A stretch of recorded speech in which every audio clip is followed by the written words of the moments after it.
I have a very clear memory of the first time I met you, which is I was skiing. Yeah. And there's this friend of mine who I ran into, and he said, why don't you ski with me? And he said, I'm skiing with my friend Jodie. Didn't say anything else. And I went, all right, whatevs. So I'm skiing and we're zipping along, and we get down to where, and I noticed that he said, oh, my friend Jodie's down here by the lift. And I went, all right, let's go, check in on Jodie, whoever that is. And I can be snarky to her. And we get down there, and I remember you took off your goggles and said, oh, hi, Jodie. And I was like, oh. Oh, that's my happy place. Skiing is my happy place. You like it because of the anonymity and also? No, I like the idea of a sport where if you stop being in the present moment, you might die. You might hit a tree or something. There's something really relaxing about that. Yes. Honestly. No, I kind of understand what you're saying. You can't think about taxes or you can't think about... that's why I play Russian roulette every night. Yeah. Keeps me in the moment. Hell of a record. Amazing. Incredible record. He never misses a night. Yeah. And sometimes I put 3 bullets in. Yeah. Still, I'm fine. This got real dark real fast. Russian roulette while skiing, even better. It's so funny because I've since gotten to know you much better. And even though there's a lot of ambivalence on your end, it's interesting to me because I don't think this is discussed as much with you because you've had such an iconic career in film and it's had so many different levels. But I was a TV kid growing up in the 70s, and my brother Neil made sure that we watched all the Westerns, Bonanzas and all in the, House on the Prairie, Gunsmoke, Daniel Boone. And, we also watched Courtship of Eddie's Father. We watched all these shows, and you were a fixture on these shows. And it's fascinating because we haven't really ever had a chance to talk about it, but that is a completely different era.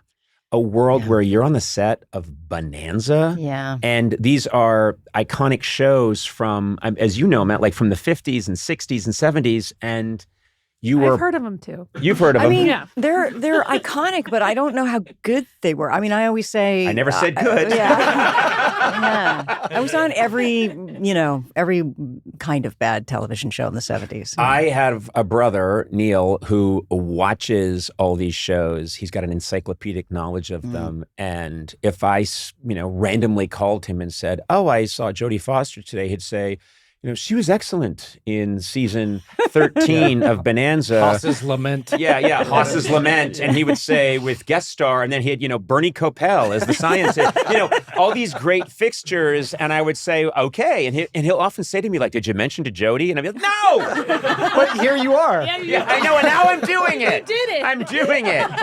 I mean, I thought I'd talk about some of her, Oscar-winning roles and stuff. And my brother doesn't care about film. He just was only but that is... Yeah, there's something, there was something really comforting about that. It doesn't feel the same way anymore when you lie in your bed with your covers on watching TV the way it did in the old days when you laid in your bed and then you had the black and white TV and you had to go up to the knob and change the station every time you were dissatisfied. Yeah. But yeah, all those shows. So Nanny and the Professor and Adam 12 and, the Perry Mason and the Rockford Files or, all have those. You ever spent any time looking back on those just to see, because they're almost like home movies for you? No, there's a couple that are on Instagram that occasionally my friends will say hey, look at this, because I don't have social media, but and it's kind of cute because my mom didn't take pictures of me. I think taking pictures of your kids got expensive at that era, so she took pictures of my brothers and sisters, but not of me. So the only pictures that I have really are these video clips and clips from television shows. Yeah. So you're always wearing a 19th century bonnet. That's right. Yeah. And saying, look out, Haas! I have lots of weird memories that are associated with that. I had to play this kind of wild child who was all dirty and I was living on my own and surviving in the forest. And the prop men had planted different edible things that you could pull out the roots and you could just eat them, and it would look like you were this savage person.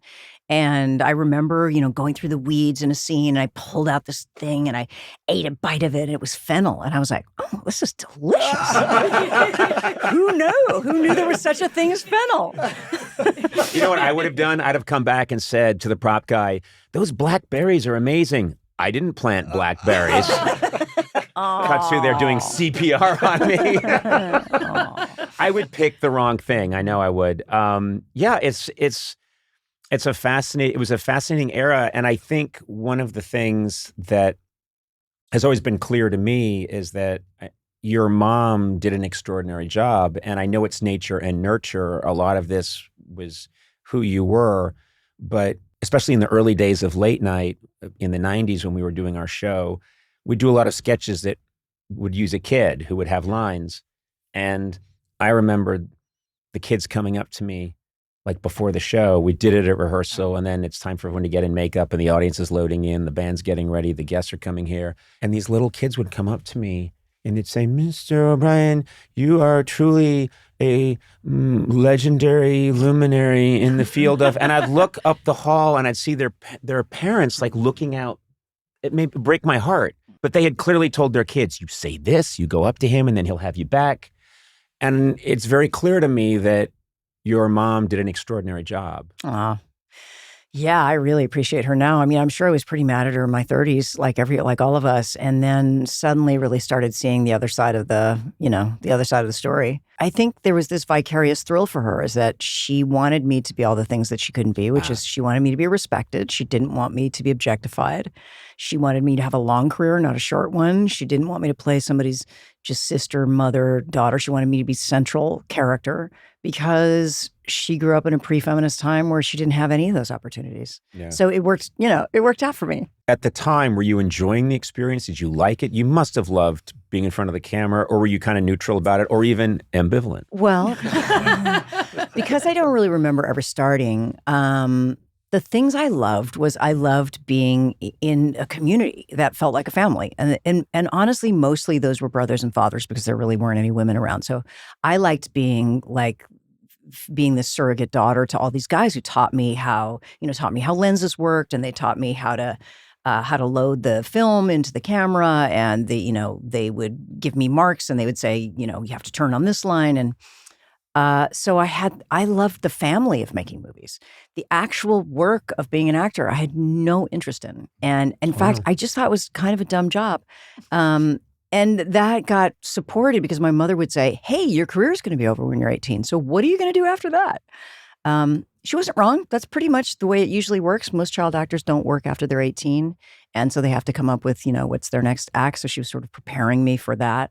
And I thought, well, yeah, because I can't do a job where I just look at a piece of paper, learn the lines, and then say them. That just seems not very challenging.